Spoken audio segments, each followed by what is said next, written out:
It's the biggest little countdown. PC in 73.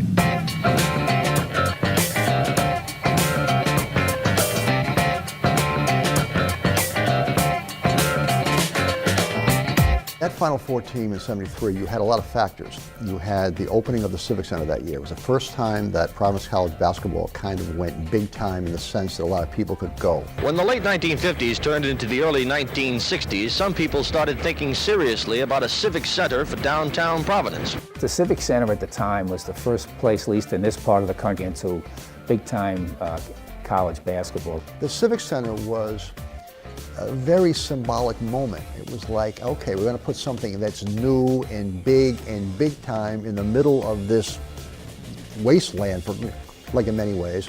When Mayor Doorly was the guy to put it together, people were marveling how much money they spent, $12 million to build an arena. It seemed very extravagant. He had to push that through, on Dave Gavitt's vision. And it proved to be, a very exciting time to have something like that available to play in, but I think the fans took to it right away, so the timing was great for that team. I'm especially pleased for the kids on the ball club and for our fans. I think the kids have worked very hard for it. The fans have been great all year, given us great support. It was the perfect storm because not only did Providence College have a great basketball team and three superstars in Ernie D and Marvin and Stakem, but they also were going into the brand new 12,000-seat Providence Civic Center. So it was like all of the stars aligned for PC basketball that year. I guess you have to say it started with the coach who kind of put the team together. You had an iconic coach, Dave Gavitt, who would go on to be one of the most influential people in the sport.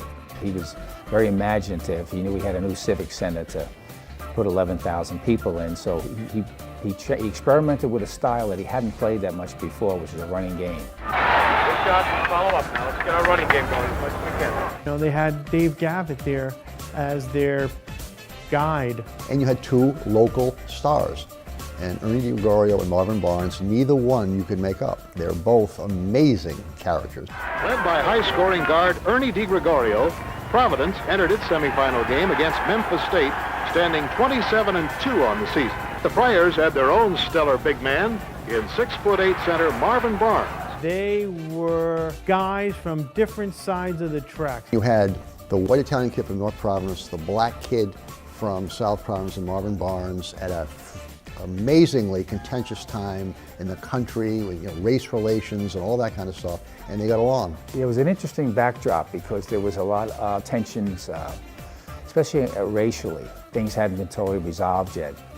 Maybe you get the feeling they never are, but at that time it was particularly seemed like tumultuous, and there were a lot of forces pulling at Marvin and Ernie. We're all a product of our times, obviously, because that's what produced us in a sense. But I think those two guys allowed everybody to rise above that a little bit, and I think it was great for everybody. I mean, to think about what those two did that year alone. Marvin had 20 double-doubles in 30 games that year. That's incredible. At the core of Marvin was a great talent and a great teammate. And Ernie was doing things with the basketball that we had only seen from Bob Cousy. He was really that incredible. Red Auerbach always said there's two ways of getting things done, raw speed and quickness and deception. And Ernie D definitely had the deception part of it down. Ernie has, to this day, has always been the most popular PC player in the sense of how he played. He was like a Pete Maravich before Maravich. He threw the ball around his back. He was different. As individuals, they were super talented, but as a team, they were amazing. And the whole state of Rhode Island supported the Providence Friars. When the PC team of 73 lights up the Civic Center and goes to the NCAA tournament, it's not just a basketball team doing that, it becomes like a civic thing. And I think those things were very, very important back then. They're less important now. It was an incredible year, like incredible time down there.